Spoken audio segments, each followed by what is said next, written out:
सियासत से जुड़े लोगों की सियासी कहानियां काफी प्रचलित होती है, उन पर काफी बातें भी होती है, मगर सियासत में कुछ ऐसे लोग भी हैं जिनकी व्यक्तिगत कहानियां सियासत और धर्म से काफी परे होती है और बहुत खूबसूरत भी होती है। ये कहानी है उनके प्यार की, जो सत्ता की लड़ाई से भी ज्यादा मुश्किल थी, मगर उसमें जीत आखिरकार प्यार की हुई। मैं बात कर रहा हूं सचिन पायलट की।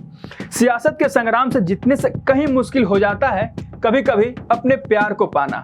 अभी जिस मुश्किल हालात से पायलट गुजर रहे हैं, ये कहना गलत नहीं होगा कि उस वक्त भी उतनी ही मुश्किलों का सामना कर रहे थे। पायलट धर्म जाति से हटकर अपने प्यार को चुना था। बात 1990 की है, जब कश्मीर में अशांति थी। तब फारूक अब्दुल्ला ने अपने बेटी सारा को लंदन मां के पास भेज दिया था। चूंकि दोनों के पिता राजनीतिक दोस्त थे, इसलिए एक पारिवारिक समारोह में दोनों को परिवार का एक जमा हुआ था। ये उनके प्यार की पहली नींव पड़ी।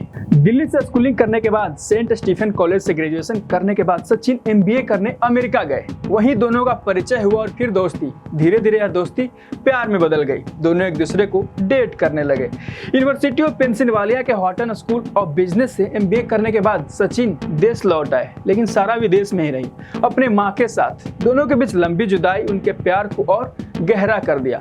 ये दोनों अक्सर अपने फोन पर बातें करते, लंबी बातें करते, ईमेल और टेक्स्ट मैसेज से एक दूसरे से जुड़े रहे थे। सिमी ग्रेवाल के शो में सारा ने कहा था कि हम दोनों फोन, मैसेज, ईमेल से एक दूसरे के संपर्क में रहते थे। फोन पर लंबी बातें होती थी, बिल बहुत ज्यादा आता था। अच्छी बातें तो ये थी, दोनों की परवरिश भले ही आधुनिक परिवेश में हुई हो, लेकिन दोनों के ख्यालात भारतीय परंपरा को मानने वाले थे। इसलिए इन दोनों ने शादी के लिए अपने अपने परिवार को मनाने की ठानी। विदेश में ही सारा ने एक दिन अपनी मां से सचिन को मिलवाया था और तब सचिन की मासूम मुस्कान ने सारा की मां का दिल जीत लिया था। उन्होंने अपनी रजामंदी दे दी थी, लेकिन पिता की रजामंदी बाकी थी। हालांकि पिता फारूक अब्दुल्ला ने क्रिश्चियन महिला से शादी की थी, बावजूद इसके उन्होंने गैर मुस्लिम शख्स से शादी करने पर एतराज था। फारूक अब्दुल्ला अपनी बेटी से बहुत प्यार करते थे और ऐसा नहीं था कि अब्दुल्ला सचिन से नफरत करते थे, लेकिन धार्मिक और राजनीतिक कारणों से वो इसकी मंजूरी नहीं दे पा रहे थे। तो वहीं सचिन के परिवार ने भी मुस्लिम युवती से शादी करने की इजाजत नहीं दी। हालांकि पायलट परिवार में नाराजगी ज्यादा दिन तक टिका नहीं। जल्द ही सचिन पायलट ने अपनी मां को मना लिया, लेकिन फारूक अब्दुल्ला ने तो सारा से इस बारे में बात करने से ही मना कर दिया था। सारा कई दिनों तक रोती रही, अपने पिता को मनाने का प्रयास करती रही, लेकिन फिर भी उनके पिता नहीं माने। उधर जब सचिन सारा के प्यार की बात कश्मीर की घाटी में सार्वजनिक हुई, तो फारूक अब्दुल्ला के खिलाफ दुष्प्रचार होने लगा। कहा जाने लगा कि उनकी बेटी किसी काफिर से शादी करने जा रही है। फारूक की पार्टी के कई विधायकों ने भी इस पर एतराज जताया और नसीहत दी कि मुस्लिम शख्स किसी गैर मुस्लिम से शादी कर सकता है, लेकिन इस्लाम मुस्लिम महिला किसी गैर मुस्लिम से निकाह की इजाजत नहीं देता। तब फारूक ने सारा को सचिन से मिलने और फोन पर बातचीत करने से मना कर दिया था। इसके बाद सचिन और सारा ने कुछ और महीनों तक इंतजार करने का फैसला किया। कुछ दिनों बाद उन्हें लगा कि स्थिति संभलने वाली नहीं है।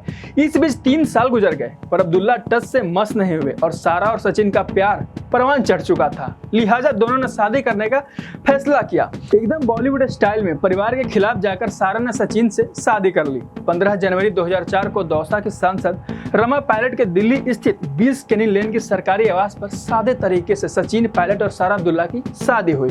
इस शादी में न तो फारूक अब्दुल्ला आए थे और न ही उमर अब्दुल्ला। उस दिन फारूक अब्दुल्ला लंदन में थे, जबकि उमर अब्दुल्ला दिल्ली के अस्पताल में ही अपेंडिक्स का ऑपरेशन करवा रहे थे।